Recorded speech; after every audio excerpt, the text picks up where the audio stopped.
But beyond that lies the issue of the welfare state and the welfare bill as a whole. The 1940s Labour government introduced the social security system based on the Beveridge report. The idea, the fundamental one, was that a welfare state would be a society that cared for all and allowed no one to live in destitution. Good. And that was the idea behind the universal welfare state. Somewhere along the line, it's gone badly wrong.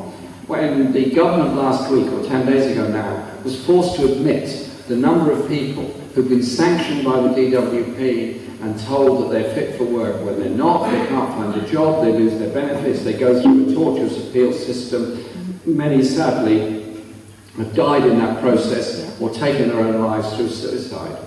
We also have large numbers of people sleeping on the streets, sleeping rough and begging, who themselves are victims of all kinds of problems in their lives. And then we have some of our media that routinely run stories about Benefit Street, about alleged scroungers, and have this sort of handlebar on anyone legitimately claiming a benefit, as though they somehow or other are not entitled to it and shouldn't be claiming it. And then they refuse to look at the overall picture, which is of course one now of a benefit cap of 23,000 a year in London, 20,000 outside, as though those families have been given that sum of money as a wad of cash. In reality, that very big bill goes towards subsidising very high rents in the private rented sector through the housing benefit system and subsidising low wages through the in-work benefit system. Can't we change the thing around a bit and do two things? One is change it so we control the private sector rents, we raise the wages by raising the minimum wage to a reasonable figure. The TPC figure of £10 seems to me to be a good figure to go for. But also, as a Labour Party and a Labour movement, not join in this sort of condemnation of people that need public support and get public support, and be strong enough, proud enough and principled enough to say we want to live in a society where people are not sleeping rough, not begging, not living in overcrowded accommodation, not going isolated and alone through mental health crises. Can't we be strong enough to say we want to be a proper welfare state within our society?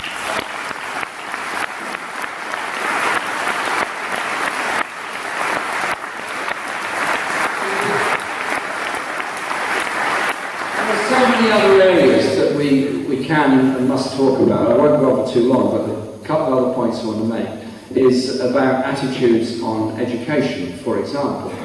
I want to see a proper through life of education. Education for life is a better way of putting it, where all preschool children are able to get some access to preschool facilities, nursery facilities, preschool facilities, not necessarily as an education, but as a way of socialising together. So it doesn't just rely on those parents who can afford it, or those that are poor enough to get it free, that every child gets a chance for that very important early years socialisation. It forms their attitudes, it forms their opinions, it gives them a better understanding of life, of the kind of community, multi-faith, multicultural society in which we live. And we're all stronger as a result of it. It would seem to me to be a very good investment in helping our children in their very earliest years of life, and obviously helping their families as well by providing those facilities rather than charging for them. And then going through the school years, I live in a borough which has a strong local education authority, and I'm very proud of that local education authority. Our family of schools, our family of facilities,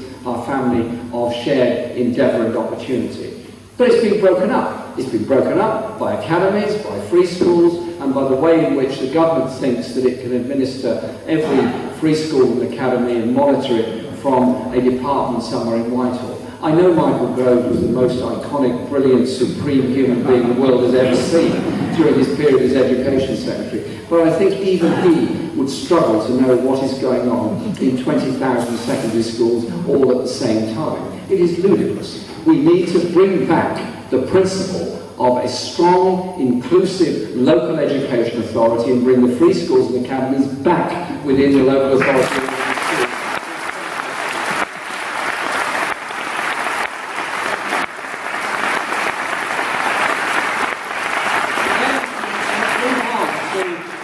Young people that leave school, there are two areas we need to look at. One is apprenticeships and the monitoring of apprenticeships. I'm in favour of young people having the opportunity of apprenticeships. I'm absolutely support them. I absolutely support vocational qualifications and vocational training. I also think it should be accompanied by a degree of other areas of education, so it's not solely only work-based, it's also based on wider education, wider social understanding, also university education.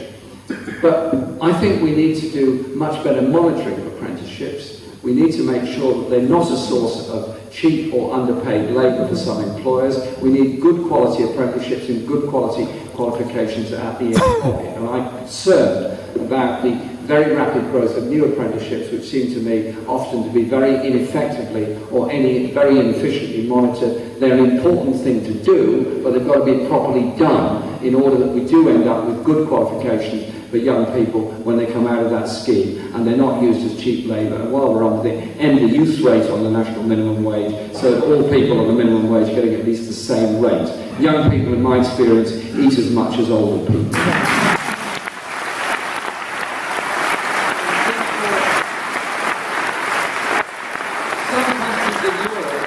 Some countries in Europe manage to do things very differently on university level of education. They value education. They don't impose massive debts on their students when they leave university. My generation had the opportunity of free university education. You got a grant to go to college and you got your fees paid. And you came out of it with a qualification if you've got one, and you had no debt to pay at the end of it. I find it desperately sad, meeting young people who've graduated from university, work really hard to get there, really hard to get through it, get a degree, and end up with a debt of £50,000. It doesn't seem to me a very good start in life, and I would rather that we rebalanced our economy a little bit further by, instead of cutting corporation tax, raise corporation tax a little bit, in order that we can fund students to go through university because they benefit from it, obviously, but because we as a society benefit. If somebody's well educated, well qualified, well trained, our trains are safer, our cars are safer, our planes are safer, all those things are safer as a result of it. But we also all benefit from learning. And so I want to see an expansion of access to education. I also want to see an expansion of adult education and the educational opportunities that it gives. We should value education for learning, not see it just as a commodity to be traded.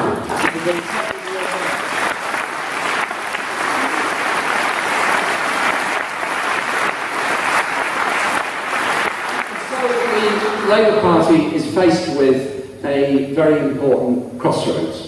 We have lost 2 elections, we've got a Conservative government here with a majority of 12, and 53% of young people registered to vote didn't vote in the last election, 36% of the entire electorate didn't vote in the last election. We have to be realistic and offer an alternative to a continuation of austerity, an alternative to the political agenda behind austerity, which is about rebalancing our society, where it's grossly unequal already and getting worse as a result of it.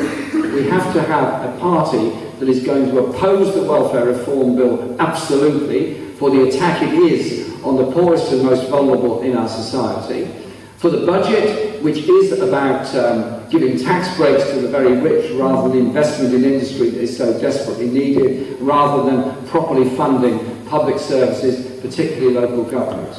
We also have to oppose the trade union bill and what comes behind it, which is an assault on the human rights of all of us when they try and withdraw from the European Convention on Human Rights and probably the European Court of Human Rights as well. That is the